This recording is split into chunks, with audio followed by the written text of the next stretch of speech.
Então, a nossa aula de hoje é sobre um dos pressupostos, eu acho que um dos pressupostos mais importantes da PNL, que é o mapa não é território. Então, veja bem, a nossa mente humana, quando eu falo de PNL, eu estou falando de mente inconsciente, né? Nós temos duas mentes. A mente consciente, racional, essa aí não nos dá problema, nós sabemos lidar muito bem com a mente consciente. O que nos traz problemas, traumas, fobias, conflitos, está lá na mente inconsciente.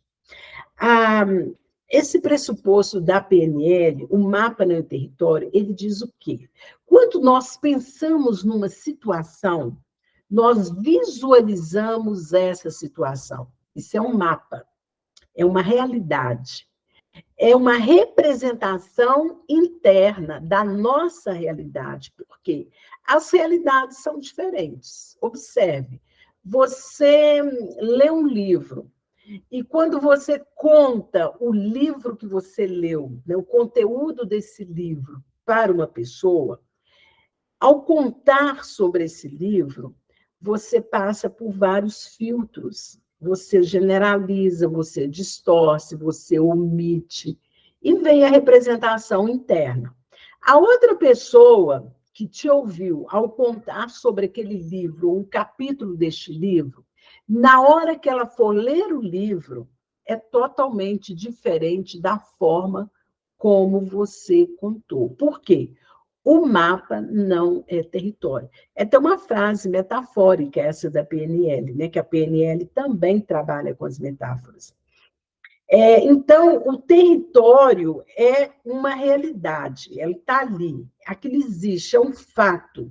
Só que nós criamos mapas para esse fato. Quer ver um outro exemplo? Por exemplo, você conheceu uma cidade, vamos imaginar Porto Seguro. Você foi a Porto Seguro, nas suas férias, você amou Porto Seguro, e você divulga isso para as pessoas, né? Você faz um marketing positivo de Porto Seguro.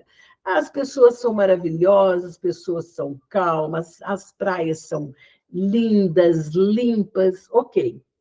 Mas pode ser que uma outra pessoa que também foi a Porto Seguro, sei lá, passou por uma experiência desastrada. Se ela foi de avião, o voo atrasou, ou teve uma turbulência, ela pensou que ia morrer. Quando ela chega na pousada, a reserva dela não tinha sido feita. Foi, assim, um desastre. Qual é a percepção que essa pessoa terá de Porto Seguro? Teria uma das piores possíveis. O território é o mesmo, Porto Seguro. Agora, o mapa que nós fazemos de Porto Seguro, ele é intransferível. E assim acontece com as nossas relações, né? Você pode descrever uma pessoa para a sua amiga. Você descreve essa pessoa que se admira, que se acha inteligente, que se acha ela competente. Às vezes, quando a amiga vai conhecer essa pessoa, ela fala, mas não é nada daquilo que a minha amiga falou. Ela é outra pessoa. Você descreve a sua casa para alguém. O dia que essa pessoa vem à sua casa, não diz respeito àquilo que ela pensou. Porque os nossos mapas, eles dependem das nossas situações. E nós vamos criando e formatando esses mapas. Então, na nossa comunicação interpessoal, quando eu converso ou mando uma mensagem para o meu interlocutor, eu falo alguma coisa e ele pode entender de uma outra forma. E aí tem esses ruídos da comunicação, que se a gente não usar outras técnicas como o rapport, análise transacional, e interagir com esse nosso interlocutor que pensou diferente, nós podemos perder a amizade daquela pessoa, ou perder o convívio dessa pessoa. Então, é muito interessante sabermos disso, que o mapa não é território, para a gente não julgar as pessoas. Quer ver um outro exemplo? Por exemplo, quando você pega um aplicativo, vamos imaginar o Uber, cada motorista ele tem uma forma de pensar. Cada motorista tem uma forma de interagir com o passageiro. Então, tem motorista que você você pega o Uber, por exemplo, um dia de chuva. Você ama chuva. Então, quando você conversa com esse motorista sobre a chuva, ele vai falar que o trânsito fica mais difícil, que ele não gosta de chuva, que é tudo muito perigoso. E, às vezes, para você, isso não faz sentido, porque você ama a chuva. Quando chove, você lembra da sua infância com seus irmãos, talvez se você brincasse na chuva, um dia de calor. Então, o mapa que você tem de chuva é diferente daquele motorista. Como você pode pegar um outro motorista que tenha o mesmo mapa seu em relação à chuva, que também vai gostar da chuva. Então, se você analisar em todos os sentidos, esse pressuposto ele vai trazer um significado para você. E quando você souber disso, como você está sabendo, essa informação está te chegando nessa aula agora, você vai ter um olhar diferente quando você deparar com os mapas diferentes das pessoas. Então, se eu tenho um trauma, sei lá, eu sou traumatizada, eu tenho medo, por exemplo, de altura. Qual o mapa que eu tenho para ir a um teleférico? É o pior possível.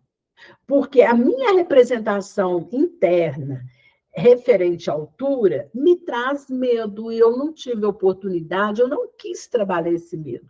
Eu simplesmente não gosto de altura. Não vou a lugares altos, eu não faço esportes radicais. Por quê? Eu tenho um mapa limitado em relação a esse tipo de situação. Então, resumindo, quanto mais rico ou mais ricos forem os nossos mapas, nós temos mais condições de viver de forma mais livre, sem muito preconceito, sem muito julgamento. Veja bem, se uma pessoa não se relaciona bem com você, né, no seu trabalho, é aquela que o seu santo não bate com ela, qual o mapa que você tem dessa pessoa? É um dos piores mapas, não é? Você acha que ela não é amiga, que ela é fingida, que ela é fofoqueira, que ela te prejudicou. Mas essa mesma pessoa que você não gosta, que você se indispõe contra ela, que a presença dela te causa mal-estar, ela pode fazer ou ter uma representação interna positiva para uma outra colega sua, que admira essa pessoa. Então, esse leque que nós temos de opções, de liberdade, de gostar de uma cidade, de uma pessoa, de um esporte, de uma terapia, é muito importante. Hoje, eu estava conversando, um amigo meu, que gosta muito de arte, de cultura, que não mora em Belo Horizonte, me mandou uma mensagem e disse assim para mim: Cleise, tem alguma coisa interessante em BH nesse final de semana? Eu pensei, eu falei, não vi agenda cultural. Ah, tem uma coisa muito interessante, eu vou te convidar, que é para fazer uma aula de yoga e de meditação no Parque do Palácio, é um lugar maravilhoso, é na Serra, e depois a gente pode tomar um café, que tem um café lá e tudo mais. Esse é meu mapa de alguma coisa interessante para fazer. E aí ele me respondeu assim: se der, eu vou. Então, quando nós estudamos a PNL, para quem entende, um pingo é letra. Se der, ele não gostou do meu programa. Porque o meu mapa de um programa interessante é esse: é yoga, é meditação, é curtir a natureza, uma conversa, um café. Para ele ali, naquele momento, né? Talvez um domingo pela manhã, isso não faz sentido. Então, ele já me respondeu: se der, eu vou. Ele não quis, né, falar de forma direta, não, eu não vou, isso é um programa que não me chama atenção.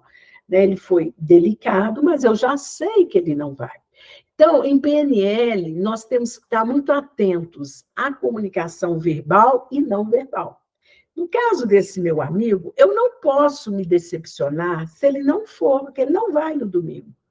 Mas, se eu não soubesse disso, eu poderia me decepcionar. Nossa, eu o convidei a um programa legal e ele não apareceu. Ele falou, se desse, ele não me deu importância, ele não está valorizando. Não é nada disso.